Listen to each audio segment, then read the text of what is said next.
Good morning, Mr. President. Wait a minute, where am I? Moby.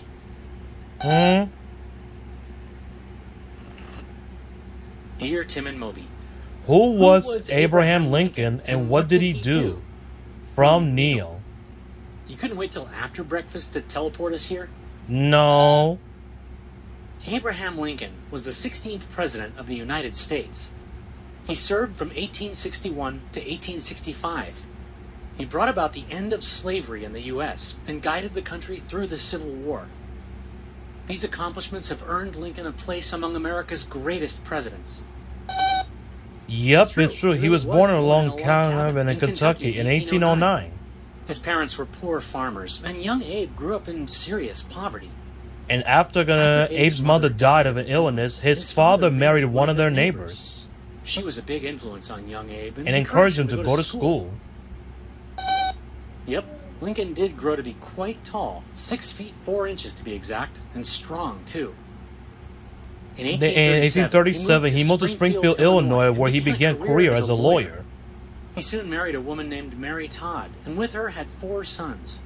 What? Hang on, I'm getting to the good stuff. Lincoln's political career started in the Illinois State Legislature, where he served 4 terms from 1834 to 1842. Then, in 1846, he was elected to the U.S. House of Representatives, where he served 1 term. As a congressman, he supported laws that would have banned slavery in any new territories acquired by the United States. Lincoln thought that the Constitution protected slavery in states where it already existed. But he also believed the Founding Fathers did not want it to spread to new territories. He personally hoped that slavery would die out naturally as more and more free states were added to the country. But in 1854, Congress passed the Kansas-Nebraska Act, which let new territories decide for themselves whether or not to allow slavery. In response, Lincoln gave a speech that outlined his moral, political, and economic arguments against slavery. Around the same time, he helped form the new Republican Party, which had an anti-slavery platform.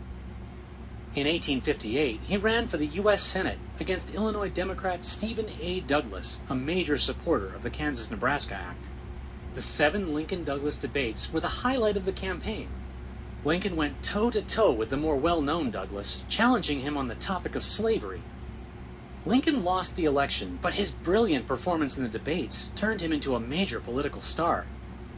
The Republican Party picked him as candidate for 1816 presidential election, and this time he defeated Douglas to win the presidency. But there was no time to celebrate. Before he took office, 7 southern states seceded or left the Union because they opposed Lincoln's stance on slavery. They declared themselves the Confederate States of America. Lincoln believed that secession was illegal, and was willing to use force to preserve the Union.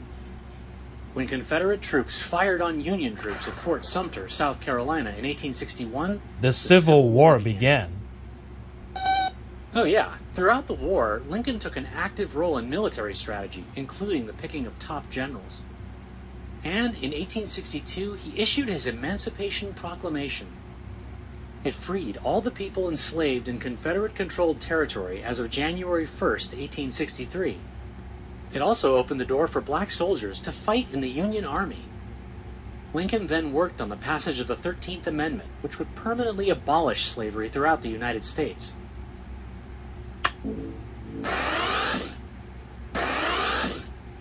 This is Gettysburg, Pennsylvania.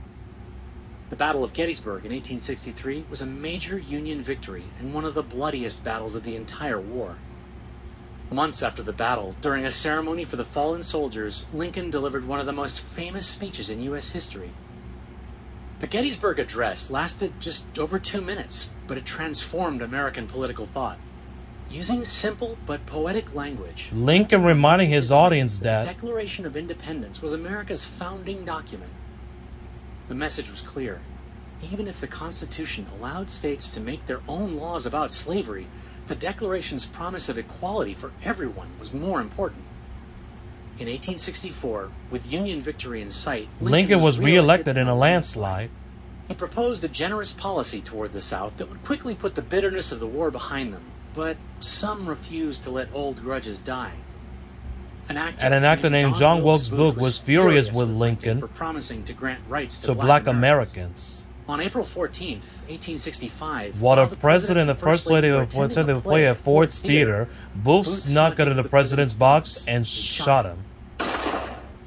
Lincoln died from the wound the next day, but he was the first U.S. president to be assassinated.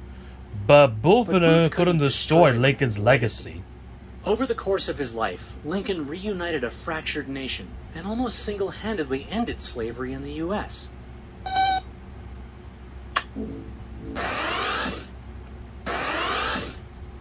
What the? What in the world? Well, this won't do. Oh, this is getting perfect.